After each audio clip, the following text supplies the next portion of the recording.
Hello à tous et bienvenue à bord. Nous sommes Laura et Benjamin. On a tous les deux grandi en Guadeloupe. Cela fait maintenant 8 mois que nous vivons et naviguons à bord de Wild One. Benjamin, grand amoureux de la mer, et moi à l'époque qui vivais à Paris et rêvais d'ailleurs, il m'a parlé de son rêve devenu projet. Faire un tour du monde en catamaran.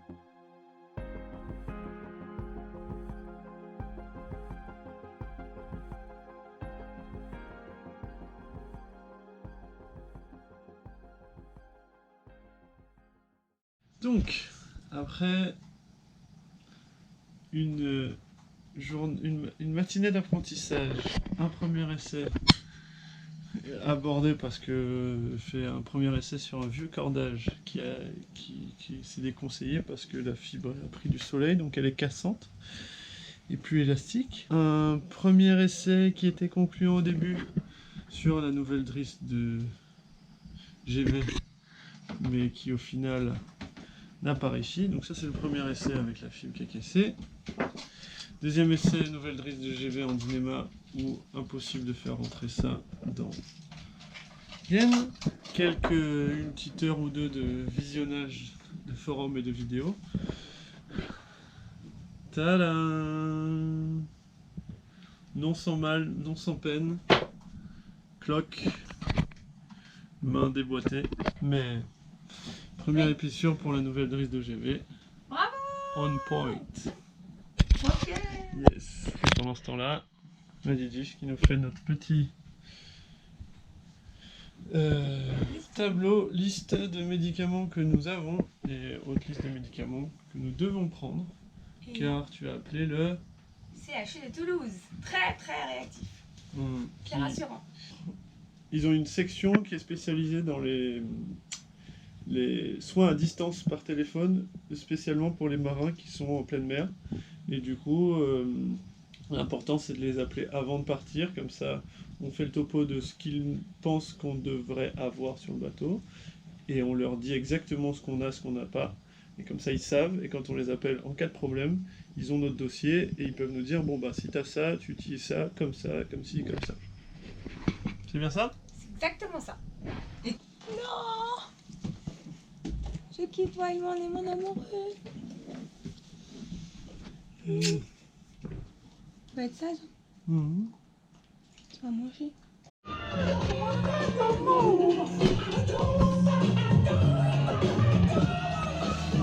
Yes! Donc Baby Laura est partie en Guadeloupe pour un rendez-vous. Et elle a bien fait parce qu'ici il pleut. Comme vache qui pisse. Et donc on fait les projets. Il pleut toujours.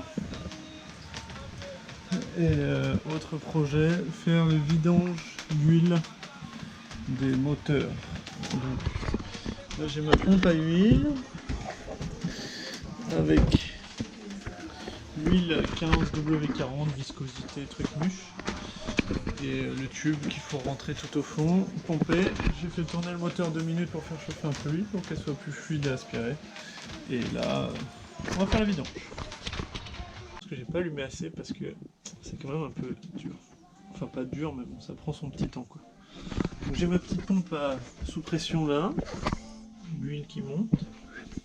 C'est raccordé à l'huile là, juste là. Et en fait, ça monte tout doucement. Et normalement, je suis pas loin de la fin.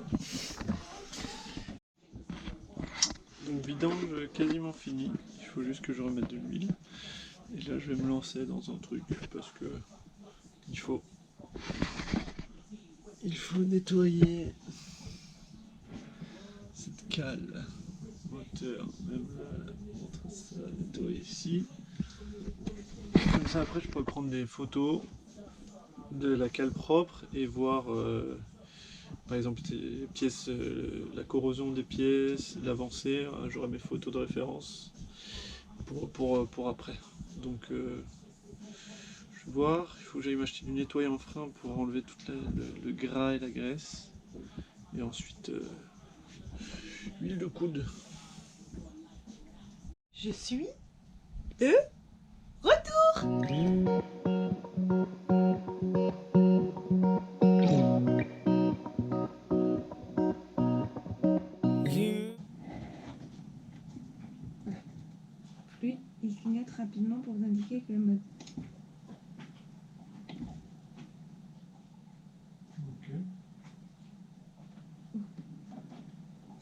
Le feu stroboscopique produit un éclat signifiant qu'un signal a été émis.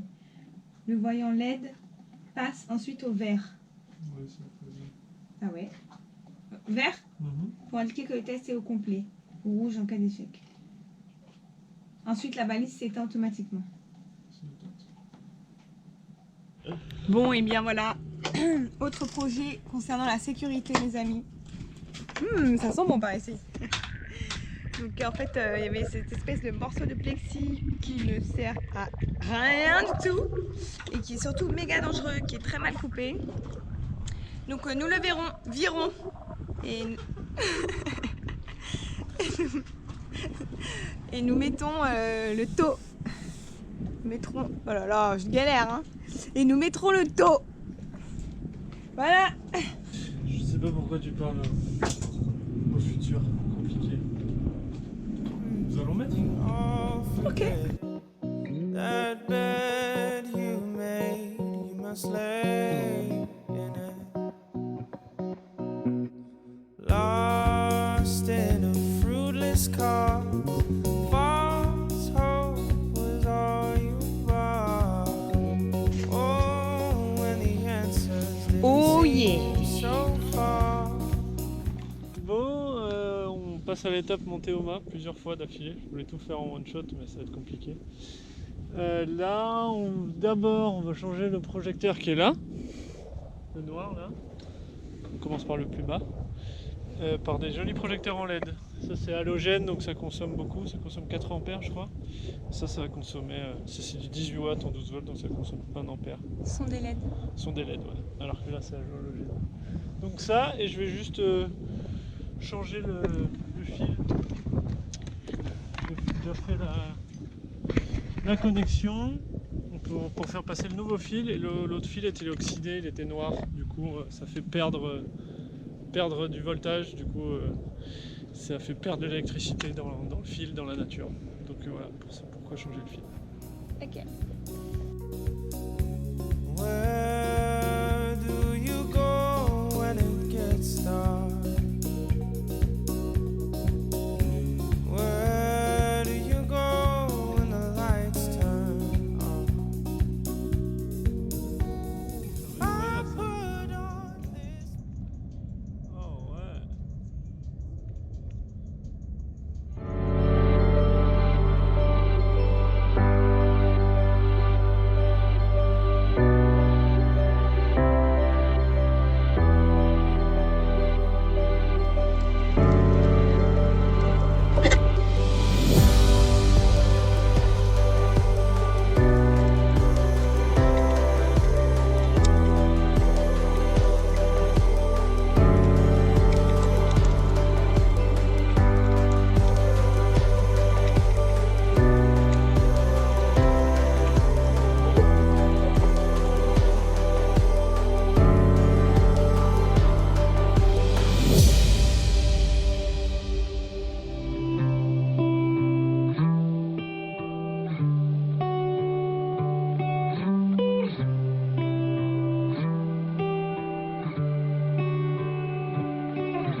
Je sais pas comment faire les virages. Encore un problème où nous sommes face à nous-mêmes.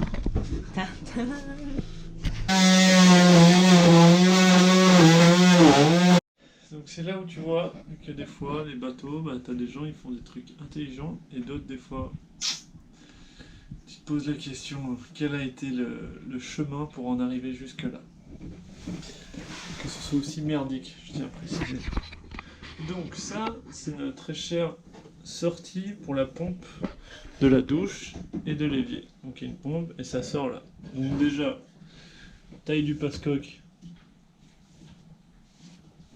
énorme comparé au tuyau de la pompe qui doit être comme ça. Donc on est à 2 fois le diamètre. Ensuite, vanne, coude, tuyau, bout de tuyau avec 2 colliers, réducteur de 45 mètres de long pour arriver au tuyau qui fait un méga coude et en fait là le tuyau il était comprimé. Oui, j'ai ouvert ça parce que je crois que dans une autre vidéo j'ai déjà dit ça faisait pas l'évacuation. Donc ça on va prendre ça et simplifier le tout. Il est 21h19, lundi 3 février. Benjamin vient de mettre en place notre télé. C'est super ingénieux. Il faut que tu montes d'ici. Tiens. Hop là, calé dans le lit, on réveille.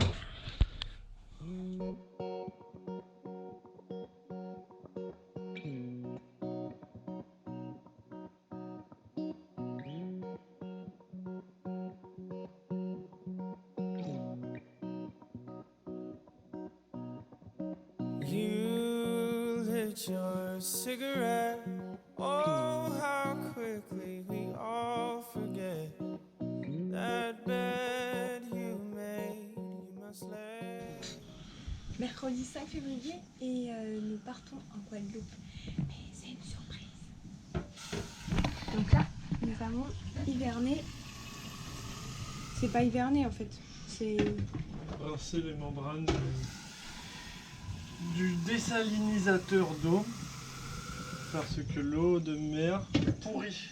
Et vu que les membranes c'est des micro-trous, si ça pourrit, la pourrissure qui commence bloque les micro-trous et ça pourrit les membranes. Et les membranes ça coûte le prix du désal qui est de 5 000 €. Du coup, on fait ça et on enlève les pré-filtres pour qu'il n'y ait pas d'eau salée qui retourne dans le système. Et quand tu rinces à l'eau douce, t'es bon pour 10 jours. ok. Donc là, on est largement bon.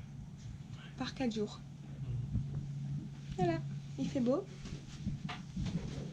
On va fermer voilà, le gaz. De toute façon, il y a notre ami JP le Suisse qui n'est pas loin, comme toujours. Nous sommes partis en Guadeloupe pour passer une visite médicale, le CFBS. C'est une formation de base de sécurité sur un bateau. Lost in a fruitless cause. False hope was all Nous n'avons vraiment pas hésité à rester quelques jours de plus pour profiter de nos familles et amis. C'était vraiment chouette. so far. Dans le prochain épisode, nous revenons à Saint-Martin. On décide enfin de sortir du lagon et pour de bon. Cap sur baie orientale.